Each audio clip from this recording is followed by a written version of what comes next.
Okay, hello everyone. Thank you all for being here on your Sunday, taking your time to be here. My name is Jordan Pena. I'm from El Paso, Texas.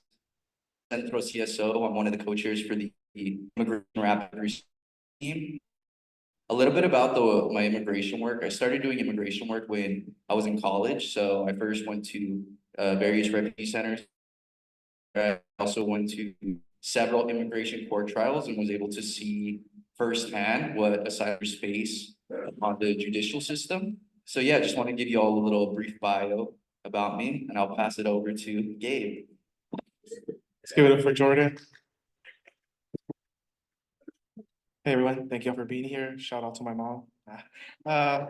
Yeah, joined CSO about last year, been involved mostly with like the police accountability campaign. And when this delegation came out, I really wanted to be part of it just because I didn't know much about like the immigrant rights fight and the fight for legalization for all. So I wanted to go see it firsthand and be able to report back to you. So thank you all for being here. Awesome. So L4A, if you all don't know, it stands for Legalization for All. We're just going to be going over our border delegation that we had in Eagle Pass. So the Centro CSO Immigration Rapid Response Team, there's Sol right there. She's a co-chair. I'm a co-chair. And then Gabe. Just a little bit like Gabe was saying, Centro CSO is a grassroots activist organization based out of East LA and Boyle Heights. Centro CSO's Immigration Rapid Response Team works directly with the Legalization for All network, organizing rallies, protests, and actions depending on the ever-changing immigration policies put in place. The main demand is that legalization for all. So that's what we believe in, legalization for all. And I'll pass it to Gabe. Next slide. Yeah. Thank you. Sorry, I'm over there sitting on the corner. So yeah, as they were saying, really excited when both of them were willing to go to Eagle Pass. For Jordan, it was like going home, but on a different side of the entire state, right? And then for Gabe, you had never been to that area, or Texas? Never been to Texas. And so the opportunity was great, right?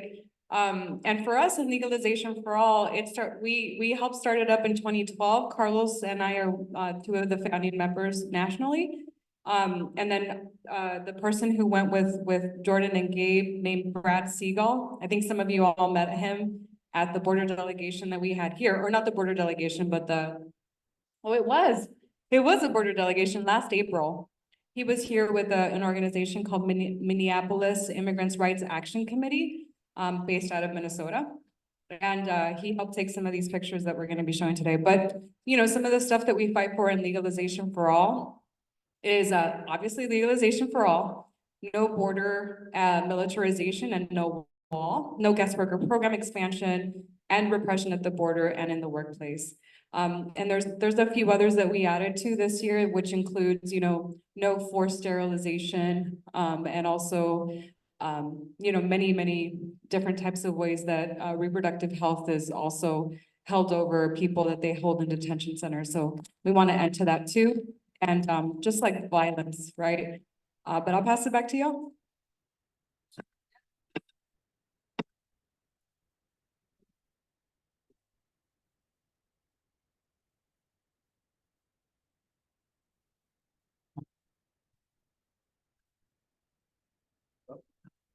Testing. Okay, just turn down the volume a little bit. Yeah, so this delegation consisted of people from L4A affiliate groups, Centro CSO in Los Angeles, La Frontera, Nos Cruzo in Dallas, Texas, and Merritt, Minneapolis, Minnesota. We were hosted by the Eagle Pass Border Coalition, who also participated in the L4A network. So you got Brad there, he's the bald one. He's dope though. You got Javi, he's from La Frontera, Nos Cruzo, the one with the cowboy hat. He's from Dallas, Texas. So it was good to have someone like from Texas there, like who's living there right now, you know. And obviously having the brother here who knows that terrain. Then America, she was an awesome host and gave us like a really good tour of the city.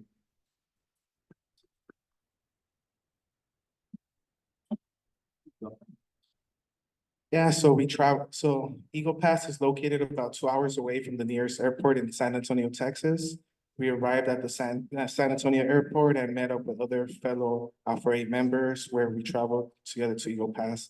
So basically, we all flew into San Antonio, Texas, me and him from LAX, and then Brad from out of Minnesota.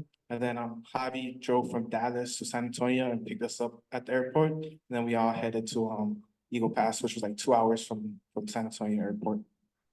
And that's the pictures that's over Arizona. You can't really see it, but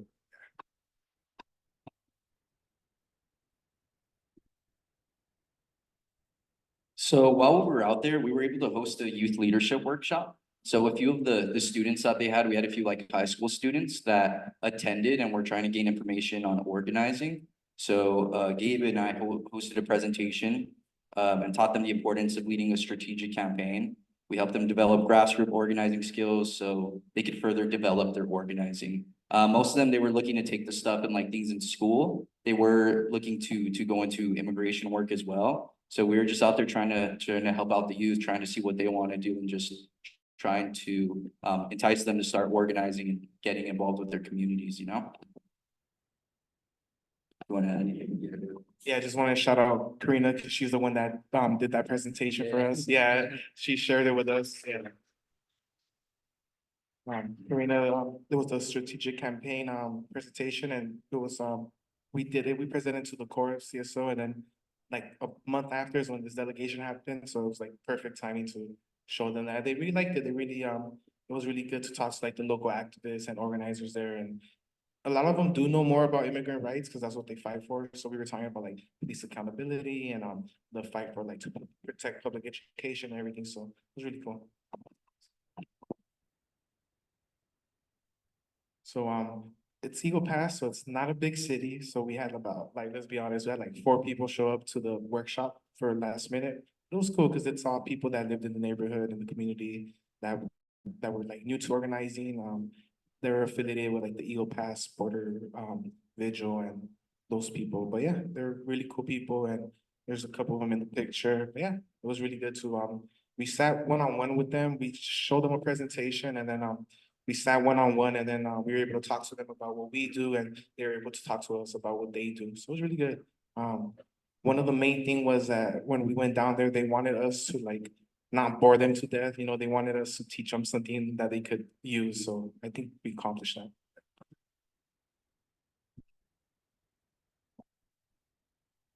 So after we held the youth leadership workshop, helped out with that, we volunteered at a local food bank.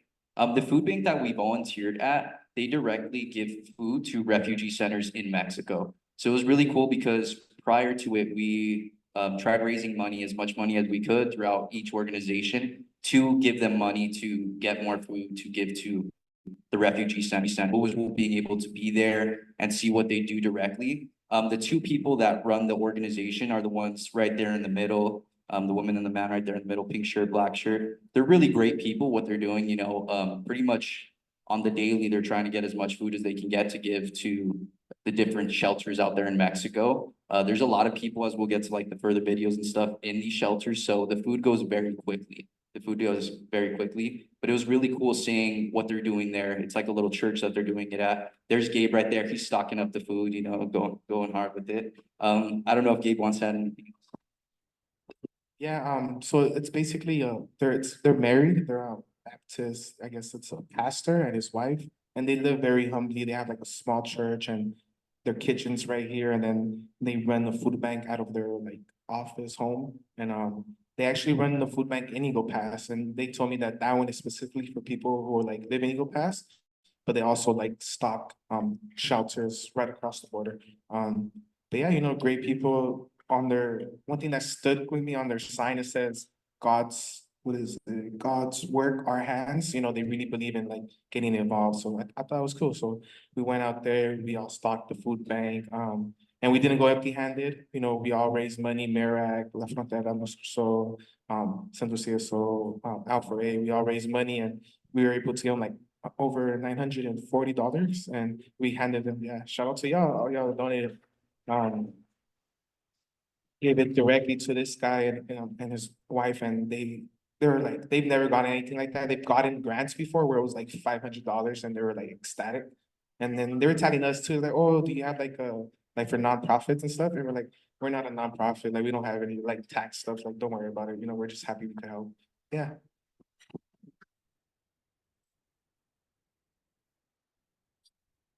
So now we're gonna start getting into some of the Eagle Pass border militarization. For those of you that don't know, Eagle Pass is like the epicenter right now for border militarization. So you have the Texas National Guard that is enforcing like border laws.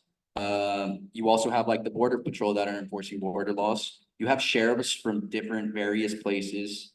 And yeah, it's very, very heavily militarized. I think that's one thing that we noticed really on early. Once we got into Eagle Pass, is there were cops everywhere, there was border patrol everywhere, there was military everywhere. So yeah, definitely a lot. The different tactics of punishment that the Texas National Guard and Border Patrol include, they have razor sharp buoys, like we're gonna show you all pictures of, concertina wire, which is the biggest thing that kills people when they're attempting to cross across the Rio Grande. That's like the main thing. The wire like cuts into the skin and you can't really take it out. And then the increased flow of water in the Rio Grande. And that's something that's pretty crazy. And I have some like papers on it that we'll pass around at the end so you could take a look at it. But yeah, these next photos and stuff that we're gonna get into are gonna be just the border militarization that you're gonna see there at the border.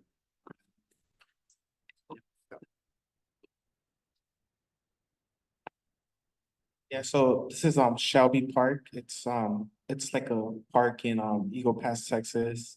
It was like a park where the community would gather, have like huge farmer markets, have all type of what's it called yeah, they would have all type of like farmer markets and all this cool stuff. But it's been occupied for about a year now. So there's like Texas National Guard, there's Florida State Troopers and FEMA and Border Patrol and US Army and all type of people just occupying this park. And they have like those boats that they use for with the big fans and buoys and everything. It's like their loading area. And now actually the community doesn't have access to this park, you know, like as we all know, like there's not too many parks in the hood, you know. So they don't have access to like one of the biggest park in their neighborhood. It's funny though, like one of our tour guys, he's like, go up to the when we got there, he's like, go up to the National Guard and tell him that you kicked your soccer ball over and if you could grab your soccer ball, you know. Yeah.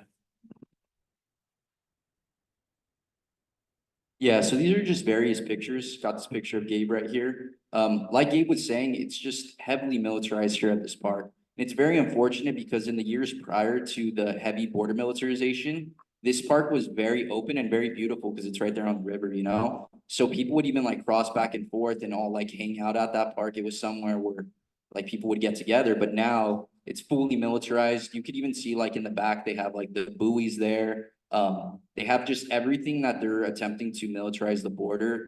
That's like their central hub. This right now is their central hub, but I know that they said that they're potentially making like a base out there to be just a direct central hub for border militarization directly. And yeah, now we're at the part of the buoys. The buoys are something that I'm sure a lot of you all have heard about and know about. Essentially, Governor Greg Abbott put buoys in the middle of the Rio Grande, which are right there. Yeah, they're right here. They have like razor blades on them, which cause them to spin with the current. So essentially, the reason why they do it is if somebody's drowning and they try to grab onto the buoy, it'll take their life. And there has been several deaths already that have happened there at the buoys due to that. Of course, Greg Abbott will say that they did not die from that, but Mexican authorities have said otherwise, that the buoys have caused numerous deaths. You want to add anything? Just for like size, it's what like 100. What do you think? Like 200? 200 yards? Yeah. Yeah, so it's about 200 yards. And then like it's a lot of it. I've seen this is just like a lot of it is just for show, you know. It's like because one thing we talked about, like a bunch of the people that were crossing the Rio Grande, they said that a lot of times they could just not swim there and like go around them, but it's just adding many things to make something that's already dangerous even more dangerous and costing more lives. So like just being out there, you just see that a lot of this is just for show, you know, like all these National Guard people at at a local park, you know, making it seem like there's an invasion going on when that's just far from the truth.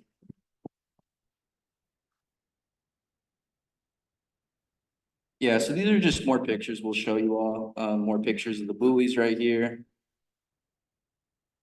This is interesting because right here, if you see like these unmarked cars, these are military in the unmarked cars, which is very ironic and you never really see this. But it's because there's also like this battle going on between the Texas National Guard and the US military. So, and yeah, that's pretty dangerous, honestly, because one, you have the Texas National Guard enforcing immigration policies that are completely illegal. So the Biden administration had sent the National Guard to pretty much oversee them and see what they're doing. But at that point, you kind of have like a battle of power between a state and the federal government. So right there, Gabe's talking to, I can't remember if he was he what, US military? Yes. Yeah, he was US Army, which we had not seen that. We were kind of like, whoa, like I thought it was just Texas National Guard. So he's US Army. I believe these people or these military here are US Army as well. But you have US Army and then you have Texas National Guard. Right there, there's a picture of Gabe pointing at like the water. The water flow, like the increase of the water flow, they mess with the dam like there in the Rio Grande, which is completely illegal. So what they've been doing is they've been altering the water in the dam in order to cause more of a current so people cannot cross, like cannot swim across. So we'll show like more videos and stuff where you could kind of see the water's pretty heavy. Gabe had a conversation with him. I would like to hear Gabe's combo that you had. Yeah, so we were getting a tour. That's the truck we were in, right? Oh, Yeah. So that's the truck we were in. So it was funny just like riding around in that truck with like 5 people with like red shirts and all having cameras and stuff. And we showed up to it's the Rio Grande but from the United States side. And it's interesting. You're able just to walk right up to it. And we were expecting to see National Guard because our tour, America. So I wouldn't even call her tour like our friend, like she basically told us like, oh, this is usually where the National Guard's at. They're right here. They'll just kick it here all day. And then there's times where they've actually fired the National Guard because they're young men, early 20s, trigger happy, some a lot of them, and they've shot like at people crossing the river and hit people on the Mexican side that were just having a barbecue. So yeah, so we walked up to this area right here where I'm talking to the army guy, and we're expecting to probably see National Guard. And we went to a little spot right up from here, and we didn't see anyone. And we're like, oh, that's weird, It was like a overpass, like looking at like the Rio Grande. So then we keep driving, and then we see people like in fatigues, and it was there's like a border patrol truck. So we get there, and I'm like, my nosy self, I go talk to him like, hey, I'm like, what are y'all doing here? Like, what, like, who are y'all? Basically, he's a US Army. He's from North Carolina. Never been to LA. He wants to be to LA. Come to LA. That's what he told me. Basically, what he was doing is watching the current. Like, he really didn't want to talk. He wouldn't talk about anything, but he didn't want to talk about why he was there. But basically, he's like, the US Army is like the eyes and ears right now. They're doing like an advisory role for the Border Patrol sent by Biden. So yeah, you got the state and federal forces going at it. You got Abbott with the Texas National Guard and other Republican National Guards, and then you got the US Army there. And the US Army, they're actually driving around in like unmarked vehicles like that, and also Border Patrol vehicles, but they're like run down like the old ones. But like literally all over town, you see the Border Patrol vehicles, but it's actual US Army military that are there. Yeah, that place is like a private place, and we knew that going in, but they don't have no right to kick us out because it's not their property. So they were trying to like intimidate us and get us to leave, but they're like, oh, it's private property, and we're like, yeah, and we just kept on walking, and they just looked at us over there. Yeah.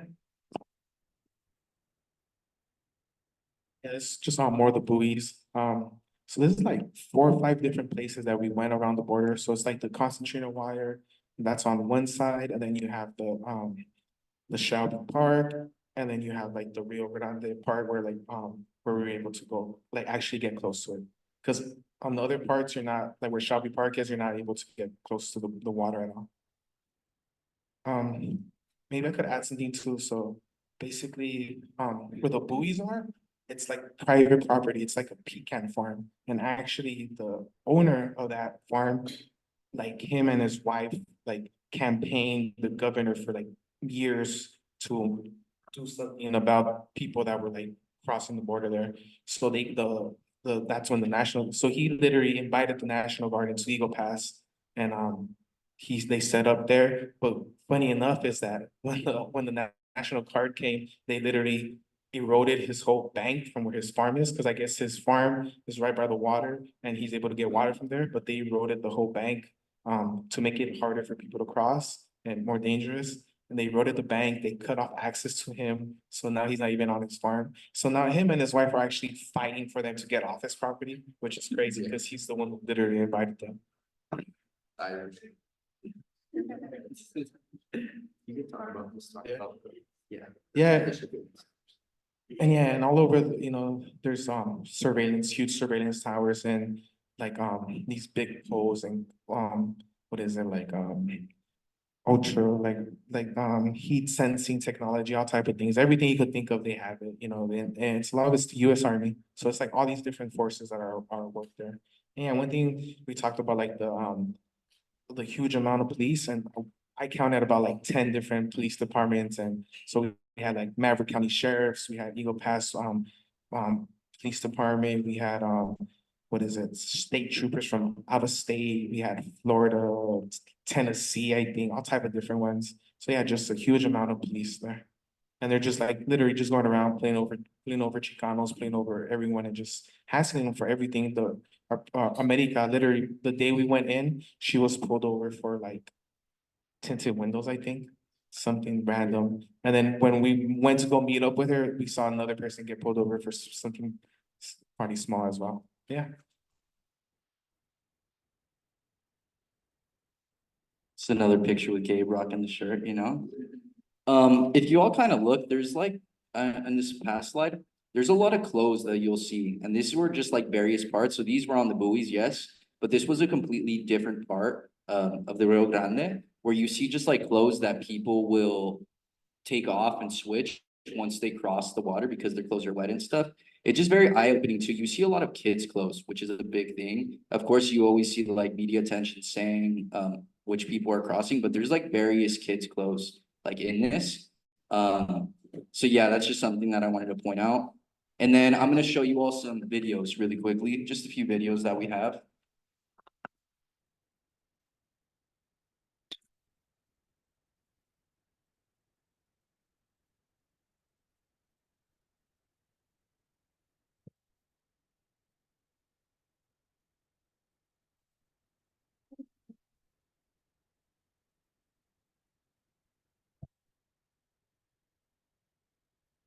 So this is a video of the movie, so you all can kind of just like take a look at it.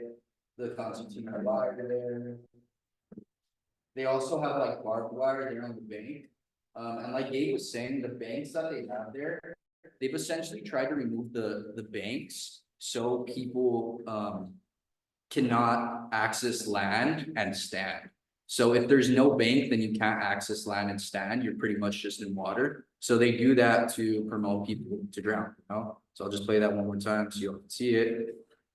So before that area, it was literally like a beach, like you could literally just like walk out of the water and like into a beach. So they got heavy machinery, made it so it's just a big wall of dirt. So like, yeah, more people are drowning. And we'll talk a little bit more about illiteracy zone cross like the what's called the Rio Grande, asked for asylum, and they're supposed to literally like try to save them there and help them, and instead they just kept waving them down the river, like in the midnight, like 11 at night, freezing temperatures, and just had it was an older lady just like, oh yeah, just keep going, just keep going. And we literally followed him, but like they went down for like miles on the Rio Grande, where she could have been easily saved there. This next video is just one of the videos of Shelby Park. So you all can see the occupation there of Shelby Park, which is where we said that they have the pretty much like their military hub right there.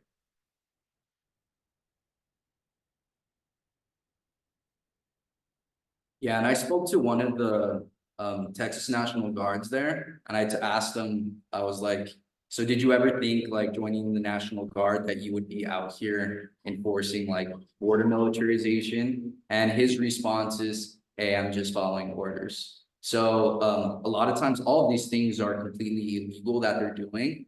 And it was always just the question of like, at what point is following orders just breaking the law completely, you know? But that's the type of response that you get from a lot of these people. And a lot of the people too that they have, like the military are Chicanos, which is, you know, like people going against our own people. And that's just something to point out. And a lot of younger people too live in the military. So those were just two videos that I wanted to share. The next slides that we're gonna go into are gonna be things on the refugee center that we were at. If we just ask that, please don't take any photos. Some of these people that are here in these videos are people that are fleeing prosecution. So we just don't want them to be shown on any type of thing because essentially, yeah, their lives are in danger. So that's just something that if you're taking a little video, just please do not take any videos or photos for these next slides coming up. Yeah.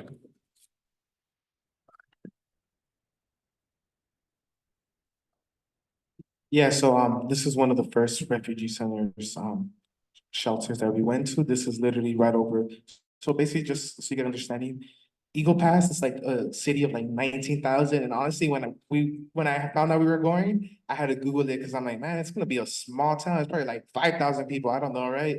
But it was pretty big. But like across right over the border is Quiroz Negras, and it's like 90,000 people. So that's more comparable to like Boyle Heights. So yeah. So that the pictures we showed you earlier where we were when we went to donate the money to the food bank and we gave them like 900 bucks, like those people are awesome. They literally wanted us to see where the money was gonna go. And they're like, hey, we want to go tour. So we went to go tour the militarization of the border, toured of the city, and then we went back there right before nighttime. And they're like, hey, you guys want to go to the shelters where your money's gonna go? And then they gave us like boxes and boxes of food and donuts and all type of food you could think of, you know, and they're like, go take it to them, you know? So we went right across the border. It was super easy, obviously, to get in there. We had a lot of, you know, shout out to America. She has like great connections there because she's doing amazing work there. And yeah, so we got to Piedras Negras. This is the first one we went to. So just we walked in and like with boxes of food. So, you know, everybody was happy to see us there. We took it to like their pantry and we were just talking to people there. And as you can see in the front, there's like the mural and it has like different flags and it's like every flag you could think of. And those are the people that are represented inside of these shelters, you know, Venezuela, yeah, Honduras, yeah. Yeah, so all these different countries and this lady, she's super cool. I guess she literally goes around to all the different shelters and like literally like sings to the kids and like performs for them and like does like cheers them up, you know? These are all little kids, you know, so as you can see, there's dozens of kids like around her. She's like telling them stories and you see like these are the people that they're spending, you know, billions of dollars, you know, trying to kill and, you know, hurt and trying to keep them out of this country. And it's mostly women, it's children, it's families, you know? Yeah. Yeah, so this is a photo, like Gabe was saying, she's super awesome, the work that she's doing. She's like pretty much there every day at various refugee centers. But we just want to give the face to all the media attention that you see on this idea of this threat of immigrants. This does not look threatening at all, which you all could see. Spread the information, but yeah, there's a lot of kids. We only have photos and videos from one refugee center. The other refugee center that we went to, they had no electricity. So we were there at night, you walked in and it was a church essentially, and they were just like in a back part of the church with no electricity. There was a bunch of just kids like running around, a bunch of kids running around. Yeah, it was definitely a lot. Yeah, and we'll share some audio that we have. Gabe has an interview that he was doing with, yeah. And then I'm gonna show you all video footage now. So the video footage that we have is really good because it's, let's see, start. Yeah, I'll start from where we entered and I'll just show you all everything.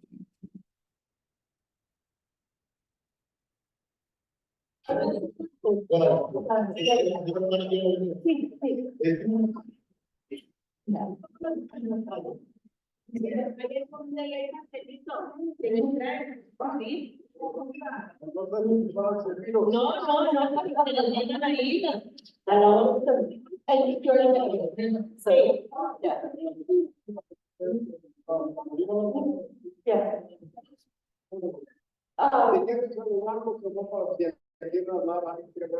Y también te puedo enseñar como a la clínica, a los ¿Dónde tiene su clínica ustedes? ¿Está allá? Yeah. Sí, okay. Gracias. So that first video is just we were walking in, that was like the main entrance. This refugee center that we went to, they actually said that it was a lot less crowded than it usually is. They say that usually these refugee centers are filled with tents, people sleeping like everywhere.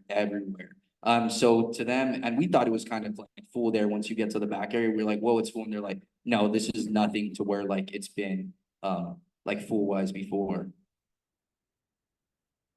So this next clip, you all can see, she's actually talking to the kids, so you can see this. La usó como resbaladilla. De así. ¡Yupi! Otra resbaladilla. Y ¡yupi! Cuando de pronto el león despertó. ¿Cómo hizo el león? Dijo, ¿quién me está molestando? ¿Quién me despertó? ¡Me lo voy a comer! ¡Ay! ¡Me lo voy a comer! Y entonces el ratón dice, entonces viene otro ratón. Y entonces el ratón dijo, ¡ay! Estoy bien asustado. ¡Ay! Porque el león no iba a comer. Y el león hacía como. Y decía, voy a comer. Entonces el ratón le dijo al león, no, no me comas, no te comas. Yo solamente quería jugar con tu cola, no me comas. Entonces el león dijo, ok, te perdono la vida, pero vete de mi vista. Fui corriendo. A la mañana siguiente, despertó. Y cuando iba caminando, comiendo un pedacito de queso, veo allá lo lejos al león y digo, león. Y el león iba caminando así, mire, se sentía el rey de la selva. Caminaba. Cuando de pronto, se cayó en la trampa y el hombre y cayó en la red y quería zafarse. ¡Oh!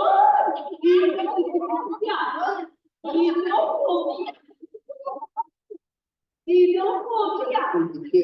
Cuando de pronto llegó el ratoncito.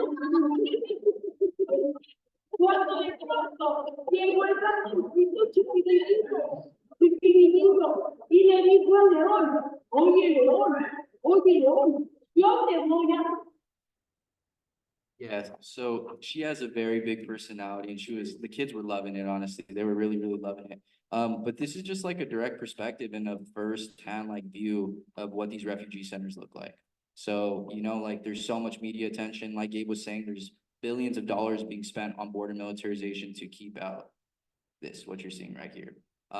Which is completely wrong, you know? Right next to it, I'll just continue the video. Yeah, she just continues cheering up the kids, talking to them. Next to her, Gabe and some other fellow members of L4A were talking to people and hearing some stories. One of the big takeaways, and I'll pass it to Gabe because Gabe was one of the ones who had a lot of combos with them, but a lot of them were talking about that they weren't necessarily fleeing for this idea of a better life. And I think that that's like a big thing. People are like, oh, like they want a better life, like this and this, but a lot of them were fleeing just to live. And that's like the biggest thing. Like, it's like, if they don't flee, they will not survive. And it's rarely talked about how much the United States goes and destabilizes countries that are south of the border that cause this corruption for people to flee. So essentially, the US is going south of the border, causing corruptions, changing governments, organizing coups, and these countries are destabilized. So people's lives are threatened. So what do people do? They flee. It's not necessarily for this idea of a better life, it's just to live. So yeah, a lot of these kids, like if they stay where they're not gonna survive, you know? Same the people that you're gonna see in the next slide that we talked to, if they stay where they are, they're not gonna survive. Yeah, like, I just wanna like, just, he's 100% right, Jordan. A lot of these people, like, they made it very clear to us, you know, like, we told them, like, hey, we're hearing all this on the news, people are saying this and that, what do you want us to tell the people when we get back? And that's what they were telling us, you know, everyone has a different story, but it's very similar, a lot of the stories, and they're talking about how we're not looking for a better life, we're not looking for more money, we're just trying to survive, we wanna be able to live, you know, we're facing death in where we're from. And yeah, they're countries that they're coming from. They're all different countries. They're Honduras, El Salvador, very few from Mexico, very few from Mexico, Venezuela, Haiti, and all these countries have been destabilized by United States imperialism. You know, that's why all these people. When we're talking about immigration, it's important to talk about why a lot of these people are fleeing. Yeah, and everyone has had different stories about. One thing too is like, if you notice, there's a lot of kids, and they're all about the same age. And that's because a lot of these parents, when they're at home and they're in their country and their children are old enough to walk and they're realizing that there's not much future for them or for their children. So that's when they come, or when they're pregnant. A lot of people like they travel for months and months to get here and they have newborns, and that's because they were traveling through multiple borders trying to get to United States to ask for asylum. While pregnant, you know, that's when a lot of these people, they decide, like, you know, it's worth risking dying to give my family a better life, to give myself a safe life, you know? Yeah. And a big thing too, a lot of these people, like, it's just an ever going struggle that they face coming up, especially like deeper south of the border, because you have to cross a lot of borders, like Gabe was saying. So a lot of times, like, women are sexually assaulted, which is like a heavy thing crossing up through all these different countries. People are just persecuted in general, abused, just very barbaric, malicious treatment happens to these people. And then when they get mad at the US, where they're legally allowed to seek asylum because their lives are in danger, they're forced with more malicious treatment in detention centers, through the border militarization, all of these things, you know? So this next video that we're gonna show is gonna be an interview or some interviews with some men there that are just talking about reasons why they're trying to come down.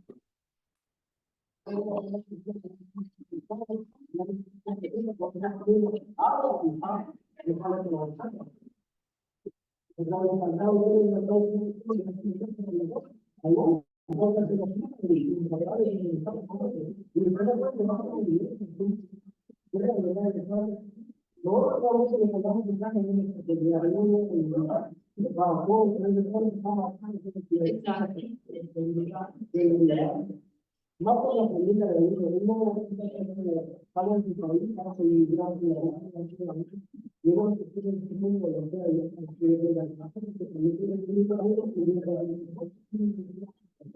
pero luego está relacionado con el mundo del mundo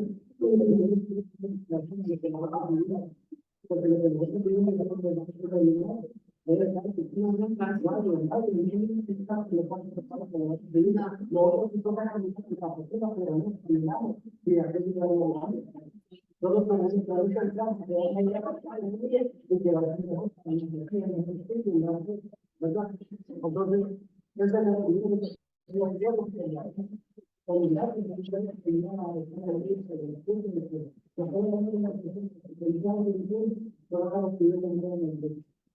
no hay muchas veces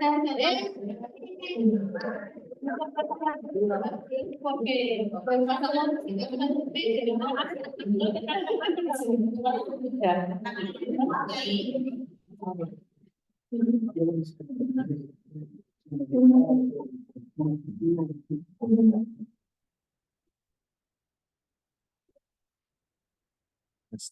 Yeah, so basically that, you know, they warmed up to us pretty quick and they wanted to tell their story. That man, he's from Honduras, he was telling us about how in their country, there's a lot of gangs that are coming from like El Salvador and they're coming into their country and they're like and it's a mess, you know, they're like making them join their gang or they kill them when like they'll literally come into their home and like steal their home and you know, that's when a lot of these people come. A lot of them are young men that chose not to be parts of gangs and not to, you know, die at, you know, so that's why a lot of them are, those couple are leaving. But like you said, everyone has a different story.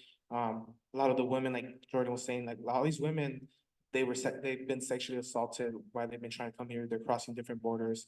The Mexican police, they're notorious for their treatment of immigrants, especially people from Central America, South America, notorious in the way they treat them, just barbaric, basically. All these people, they leave with little what they have. By the time they get to the U.S. Mexican border, they have no phones, they have no documents, they've been through like 3-4 different borders, they have no money. So yeah. So yeah, so just to give you guys like a little rundown. So all this happened in one day. We were there for 3 days, took about a day to travel there. Saturday. So Friday, we get there Friday, we get there the nighttime, we literally check in our Airbnb, get some food, call it a day, get ready for Saturday.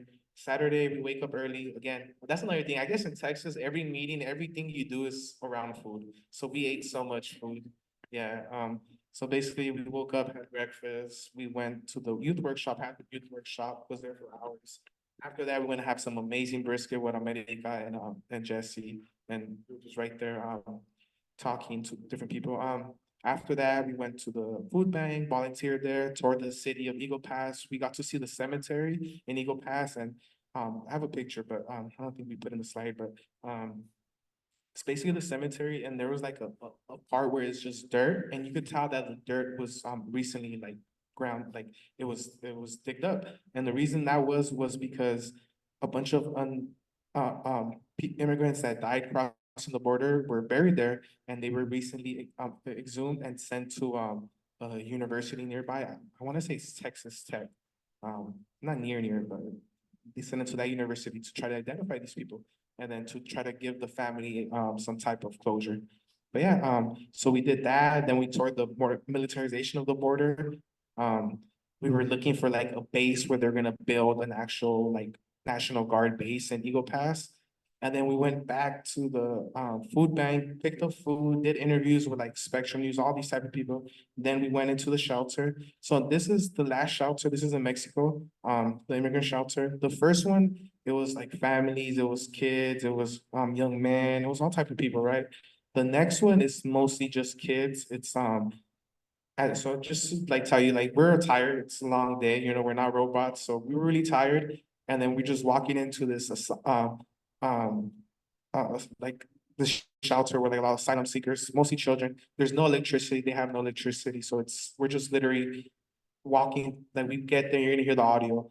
We're basically walking through a hallway. It's like dimly lit. There's people, and then that lady, she's just like trying to like keep everyone's energy up. She's like, Niños, come. We brought you cookies, come. And then we end up in the kitchen, and in that kitchen, we're giving them candies and cookies, and we're just talking to them, and then surrounded, literally in a room, just surrounded by a bunch of children from El Salvador, from Honduras, and babies and mothers and with big bellies, pregnant, and we're just and it's dark. There's no light. There's like very like I'm not sure it's like a plug-in light because there was very minimal light, but there's no electricity, and we were just there, and then we're talking to them, we're interviewing them, and I'm like. At this time, I'm like drained and I'm just trying to interview them, you know, like with audio. And then after what's called like I hear from a couple people, I just see like a shadow, like I see a body behind a kid, you know, and I'm like, hey, and I ask that person like, oh, what would you like to say, right? No, I go like I hand them like the phone, like so they could say something, but it ends up being Jordan. It was Jordan, like he was like literally like behind him. I couldn't tell it was him because I was so tired and like I just saw a body and I seen him I'm like, oh shit, bro, I thought you were one of them. Like I literally said that, you know, like you'll hear it in the audio. And he told me after, like, damn, like it really hit me because you're right, that could be me, you know, that could be any of us. And I felt bad because I'm like, damn, bro, I didn't mean to, you know, call you, like, it just happened, but that's just the realness, you know? But yeah, we're gonna hear some audio of that. It's very eerie.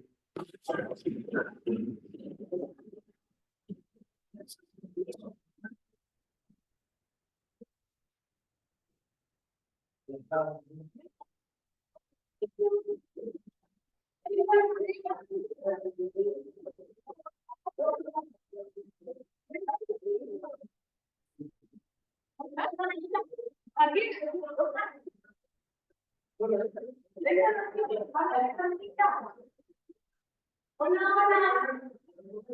¿Cómo están? Acá, mira,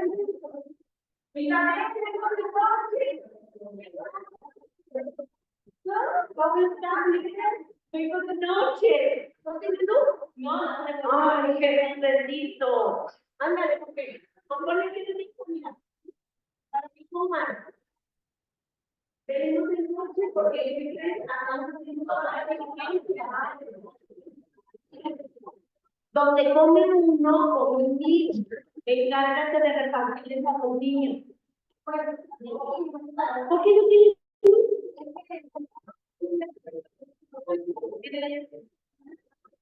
Ok, ellos son niños, tienes de Cristo, otros tienen de edad, todo eso. No sé si quieres hacerle una pregunta a ella o a alguien más. Todo lo que hacemos es para seguir ayudando.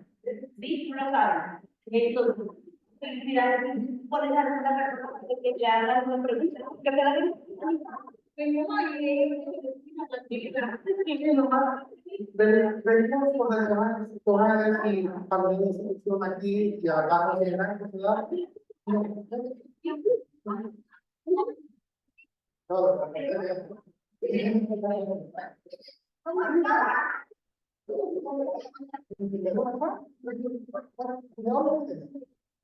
¿Honduras? Todos de Honduras. ¿Sí? ¿Cuántos años tienes? 9. ¿Y usted cuántos? 4. ¿Y usted? 9, ¿no? Sí. Pues aquí les tenemos un montón de aceite, dice, ¿cómo, ok? Sí, nomás quería venir a sí, a ver, hay un poco de sí, nomás venimos para venir a la comunidad, pues, ya creo que necesito para la comunidad que estamos y que está pasando para poder decirlo.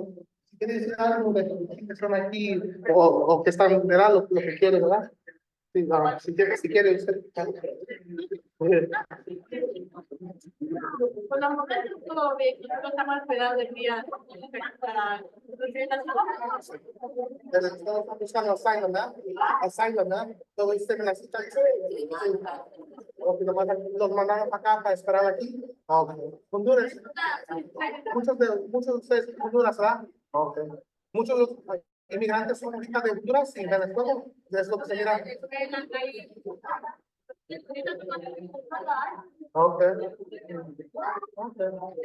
Sí, nomás pues queremos decir la historia de ustedes, ¿verdad? Porque a veces, muchas veces allá los grafistas dicen cosas malas de los inmigrantes y pues queremos matar eso y por decirlo la verdad, ¿verdad? Pues son ustedes que nomás quieren una vida, ¿verdad? Que pueden vivir a gusto, ¿verdad?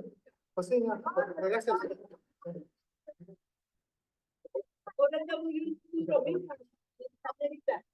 Ella fue la carriola.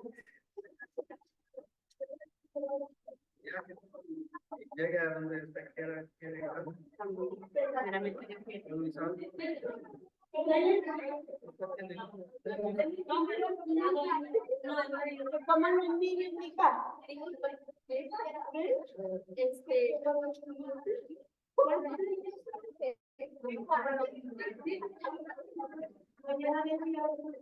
Pues podemos creer que terminan la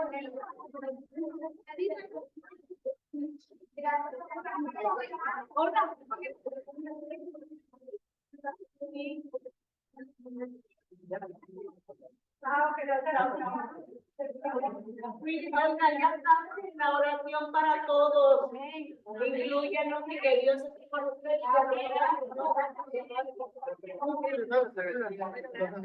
Hola, ¿todos saben? Sí. Yo- Ahí-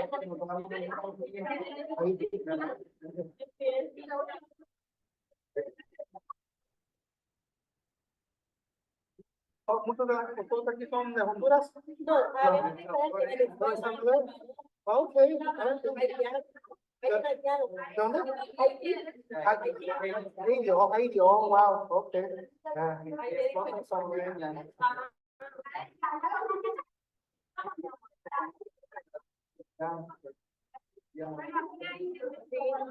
Ah, vale.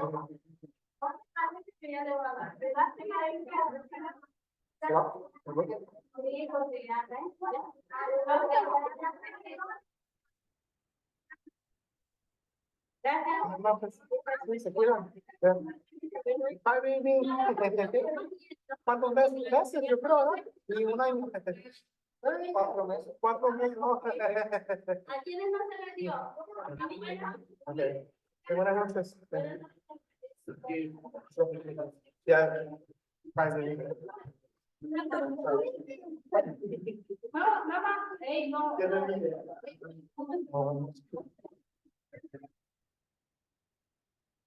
Yeah, so we were just talking to him and you kind of get the feel. We were literally in a room, a dark room, a quarter of this size, dozens and dozens of children, women pregnant from Honduras, El Salvador, Haiti. And yeah, they're all asylum seekers. They all are literally waiting, like a big thing is they're waiting for their cita, they're waiting for their asylum appointment. They already asked for asylum and they got sent back into Mexico to wait for Mexico, which is crazy because they're not even from Mexico, none of them. And they deported them to Mexico and they're there waiting in inhumane conditions. They're literally, no, we didn't see where they slept. And it just came to me right now. I was like, I can't even imagine how that looks with that many people and no electricity. But yeah, that was one of the things, one of the last places we went to. After that, we went to the Rio Grande, but from the Mexican side, and you'll just see some quick video about that. Yeah, these next videos that we're gonna show, we actually witnessed somebody attempting to swim across at night. It was a full moon, so we had just gone to see the full moon. It was a lot just being at both of these refugee centers and just like talking to people. It's a lot to take in, you know, when you're there and seeing all this, seeing the conditions that these people are in. So we kind of went down there to decompress. I know even Javi, one of the other organizers from Dallas, it was a lot for him too. Like he was just like, I'm gonna go down there and sit and just kind of take it all in. And while we were down there, we see somebody trying to cross. Yeah, man, poor Javi, because like, yeah, he took it very hard. You know, I guess he's like a more observant person. Like he's chill, he's super intelligent, and he was like just in the back, like chilling. And then we get to the border, and like there's like a full moon, and it's like right on, and it's like the water. He literally like walks by himself, and he like sits on the bank, you know, like trying to decompress after a long day, long traveling. And he's right there, and like we're over here like lollygagging, and you know, he's the first one who literally notices the person, you know, in the water. And I just thought that was crazy for him to be the one that's, you know, he's trying to decompress and then it's never ending. You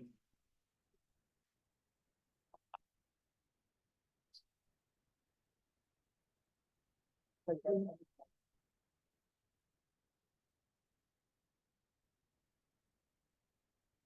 So it's kind of hard to see, but right here, you see that there's a woman. She actually made it across Oh. right here, where she got to a She part where looks she could hot in the stand, water. kind of stand. Yeah,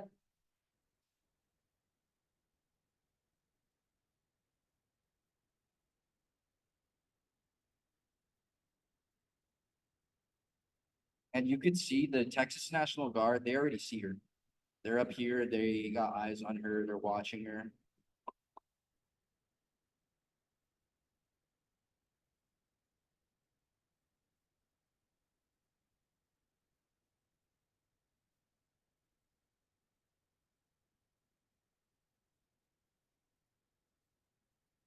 look how fast she's moving. She doesn't look like she's like fully under her own speed. She's, there's a street light up there. Yeah, There's it's a kind of pretty dark parallel video, so street it's a light, little hard to see. And now there's some red lights. She's coming up to the vehicles. See how there's vehicles there? Yeah. She's approaching those vehicles in the water. So she slowed down some. There was a little while there where she did not look like she was moving into her own speed. Now they've got her in the spotlight. Yeah. So.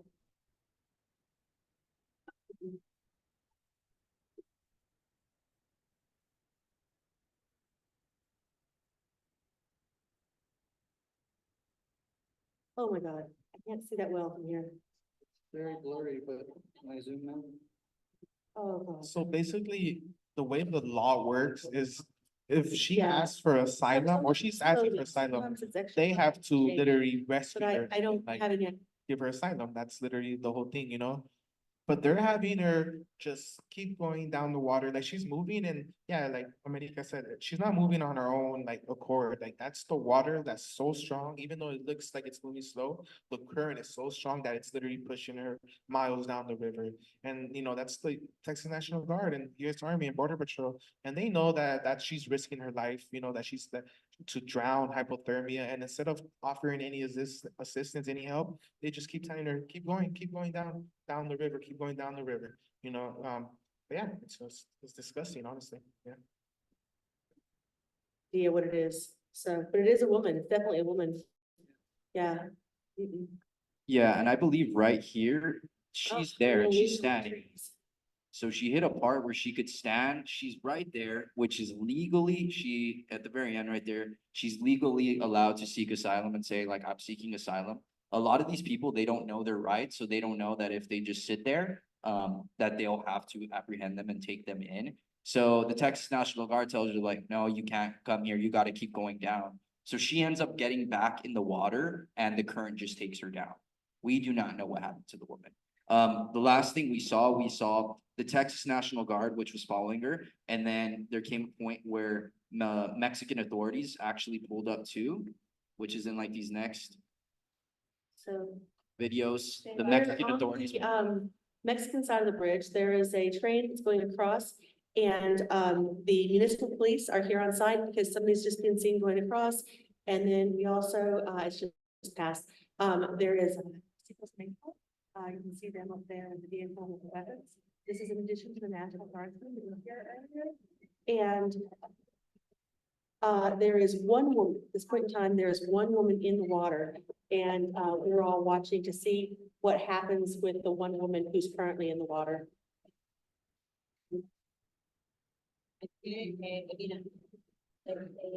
So, and there are police on site. Yeah, so right there, the person talking is America. She's one of the activists out there in Eagle Pass. But yeah, essentially we were seeing both sides of it. You had the Texas National Guard that was just following the woman down. And then you had the Mexican authorities who were also just watching. Obviously you don't see that they're not helping her. They're doing nothing there to help her. Yeah, essentially the Texas National Guard just tries to wait for people to drown. And that's, I mean, it's completely unlawful. You're breaking like international asylum laws like crazy. It's just, it's pretty insane that this is happening. And then you never see really media attention on things like this or videos like this. But obviously it's happening a lot that this was one time that we went into this place and we saw this just one day. That tells you that this is just a constant thing that's happening. I think one thing needed to be noted that America, she had told us that they're at their morgues, that they're over capacity at their morgue. So they're having to transport bodies to other places nearby in Texas from asylum seekers who are trying to cross over. So that's like a big thing too. Like they don't even have space in the morgues for these people, but obviously there's no media attention talking about that. There's nothing showing what's happening to these people.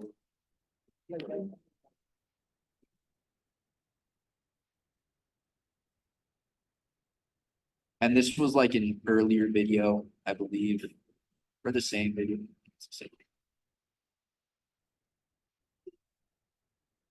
Yeah, this is just, you just hear, she's just. How fast she's continuously moving. slowing She doesn't look like That's the she's same like video. fully under her own speed. She's walked down a little bit from the railroad, and we can see that the lady who was in the water earlier, she has now managed to make it out of the water, and she's picking her way up. She's facing all of the concertina wire, and she's just kind of staring at it.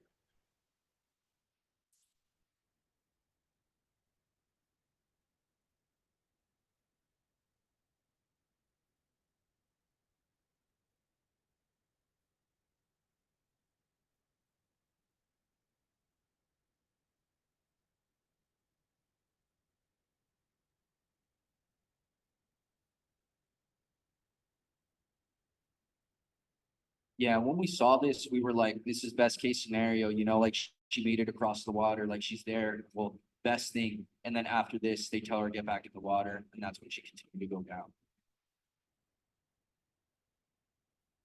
So if you could see, she's sitting there. She's gone back into the water. Oh my goodness, oh my goodness, oh my goodness.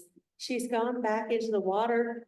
Oh my goodness, she's gone back into the water and she's continuing to walk past that one point.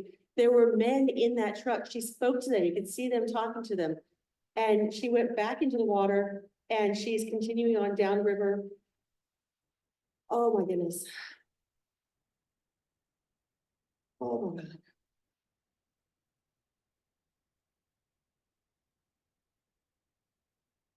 And she's going around the bend.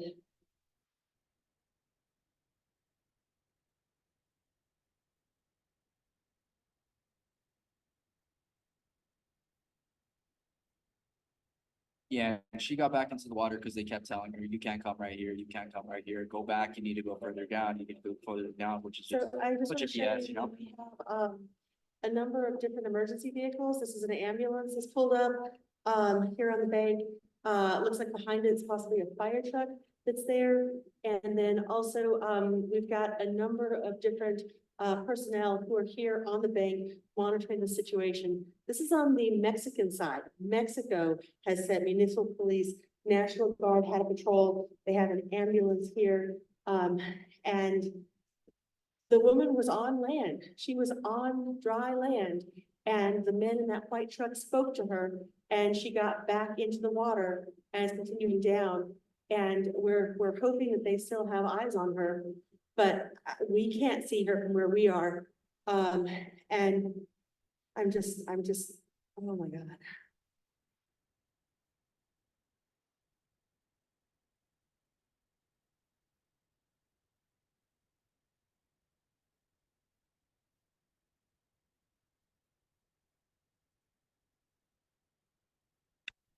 Yeah, like, we don't know what happened to that lady, like, she literally, like you saw, she was on land and they made her get back in the water. And like, we just saw them disappear into the darkness, like going miles down the river.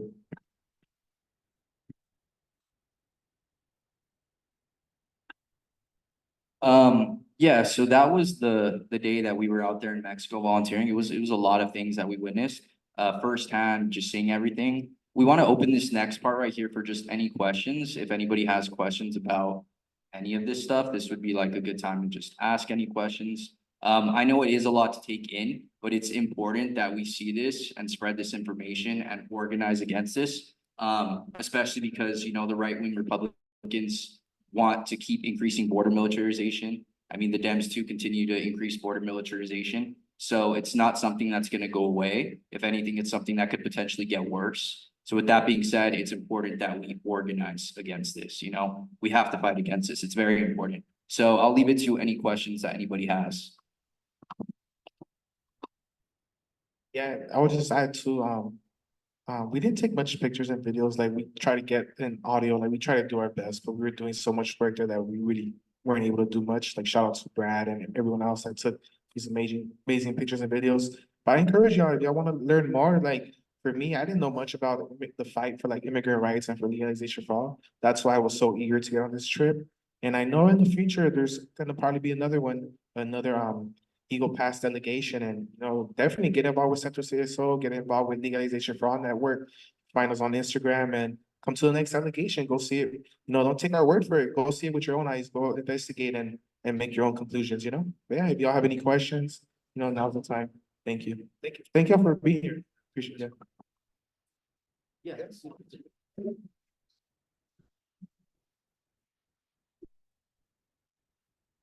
I know when there's another person in the audience that he was in Eagle Pass. I don't know if he wants to add anything.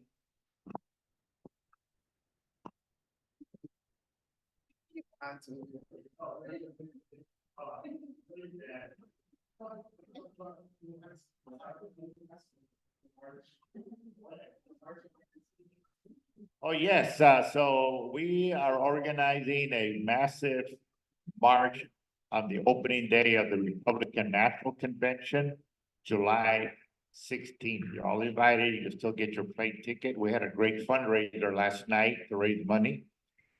So March on the RNC, we call it the reactionary racist Republican agenda, who is responsible for what you just saw. You know, Governor Greg Abbott is the one that put the buoys with the barbed wire. He's responsible for that.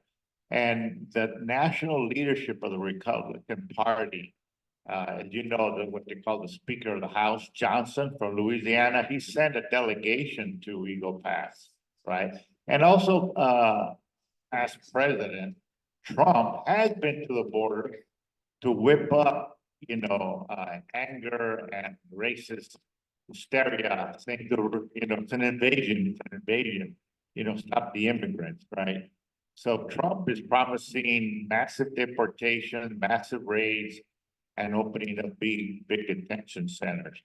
So I know we're all getting down on Biden for what he's doing, you know, supporting Israel, but at home, you know, remember that Trump moved the U.S. embassy to Jerusalem. Trump is a big advocate of Israel, you know.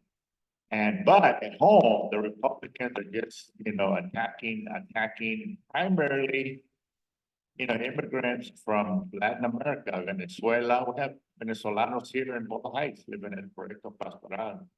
Centro America, Honduras, right? The ones that you met over there, where were they from? So anyway, let me get it back to you all. Honduras, Venezuela, Haiti, everywhere south.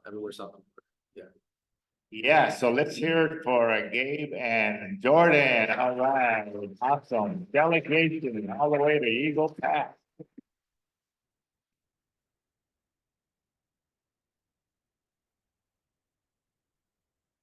Any other questions? Does anybody have questions? Yeah.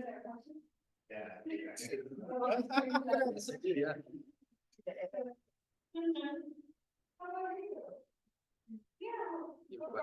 Question. Make us sweat. Yeah. Well, I actually came because like immigration is a big part that's caused by US imperialism. It overthrows a lot of countries, like on the 2008 coup in Honduras. That's why there's a lot of people that come from Honduras, because Hillary Clinton oversaw the overthrowing of Manuel Zelaya. And then they already had sanctions in Venezuela since 2002 after the coup. But once they discovered that Venezuela had way more oil than Saudi Arabia, they just placed more sanctions, and then the blockade that caused a lot of Venezuelans that had already fled from Venezuela at the moment.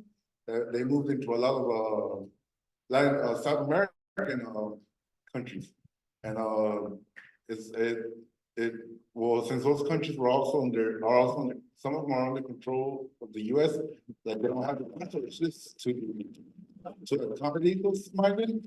But not only that, like since it's a bunch of neoliberal governments that they don't even have enough, like they don't privatize their own system. So their public will get done. Like I know my boy, he jumped into he assaulted Mexican. He tried to get that thing back into the hub. So it's a lot of things with that. So the imperialist one, it's the imperialist and anti-imperialist. And it's also really the root test. They're not using the segregation to suppress agents. But also, I'm not sure who's aware of the new law that they passed that anyone over 18 is automatically conscripted into the US services. So like and then they're also trying to get Mexican, well, not just Mexican, but like immigrants to accept the low wages and also either become their cannon fodder for their imperialist wars. But now the US is saying that they're gonna send troops to Ukraine because they can't handle, well, Ukraine's already lost. They killed, well, since the US overthrew their government over there, it's kind of hypocritical how they're welcoming the Ukraine refugees with open arms and all kinds of services, but you hear the demonstration of Venezuelans receiving the same treatment by the right-wing media. Nobody points out the hypocrisy, but I don't know, I don't want to take over too much of the mic. I'll just jab. Thank you. Does anybody have any questions for Jordan or Gabe? Sorry, y'all, my toddlers had it. Any other questions, Viva? Sorry. I was interested in just like, so Gabe, you had never been there, right? But I know you both are from Los Angeles essentially. And I know that some of the other people, like maybe Brad from Mirac up in Minnesota or Minneapolis, he's not used to like what we're used to in LA or even Eagle Pass with all the like cops and all the, you know. So I know it was really shocking for them, and Javi, even Javi was a little shocked, even though he's from Texas. And they were like, oh, this is so much police presence. And then we're so jaded, right? We're like, it's, yeah, there's a helicopter overhead. I'm surprised there's not one overhead right now. But what was that like just to see them? Because y'all saw militarization, which is different than cop presence. What was that like for y'all, especially for you, Jordan, because you grew up in El Paso seeing immigration stuff? Just mentioning that and kind of like comparing it to our police brutality work. Thank you. You read my mind because that's where I was gonna go. Like that was perfect. Yeah, so like I went with an open mind. I'm like, it's gonna be completely different from anything I've ever experienced. You know, Eagle Pass, by the border, gonna be completely different, right? I was wrong. It's exactly the same. The same, you know, like oppression that we face here. It's the same for Chicanos all over the Southwest, all over Aslan. Same police brutality. When we were talking to these people, the youth activists and the organizers about like the fights we do against, we talked to them about the deputy gangs in East LA. We talked to them about our fight for community control of the police and our fight against police brutality and how we see that affects Chicanos and how we're fighting against that. They were so interested. Like we went to teach them about stuff like that, and like I left with the feeling like they wanted to start a CSO, and they're like, we need this here, you know, we need that accountability here. And I'm like, yeah, y'all do. Like that's the first thing I realized. I'm like I know there's a lot of immigration stuff, but y'all need police, like someone to fight against police brutality here because it's so rampant. Like you seen those cowboy movies where there's like the horses and they're just like patrolling and they're going super fast and like just reckless, like on horses. This is the exact same thing, the cops there, but they're in like these new trucks and they're just riding around the city, like 4 or 5 of them, like in packs, just driving around, you know, just, you know, oppressing people. And yeah, that's what my conclusion was like, damn, it's the same here, it's the same in Arizona, it's the same California, New Mexico, it's the same, you know, like the same oppression Chicanos are facing. Big thing too is the wealth inequality. Like here, for the most part, you have your nice areas, you have your, you know, your not so nice areas. Over there, everything's the same. Like you'll have a really nice house. Like I guess there's no building codes, so like you'll have a really nice house next to a house that's completely run down. So you're able to see like the wealth divide like perfectly. A lot of the only nice houses there are people from the Border Patrol, people from the U.S. Army, and those are the only people that could afford homes, especially there. The same with their schools. They're fighting against a lot of charter schools and privatization of their schools. Their public schools are always getting budget cuts. They're underfunded, you know, and we talked about them too, about the fight we do here. And, you know, that's a lot of the organizing they did was within the school, because like literally one of the guys, he's actually Chicano, he's literally going to MIT this upcoming semester. He told us that he was literally like fighting for like better food, you know, like literally like something so like small but very necessary because they have like horrible food there. But yeah, just that's one thing we noticed is like, yeah, they need a CSO out there.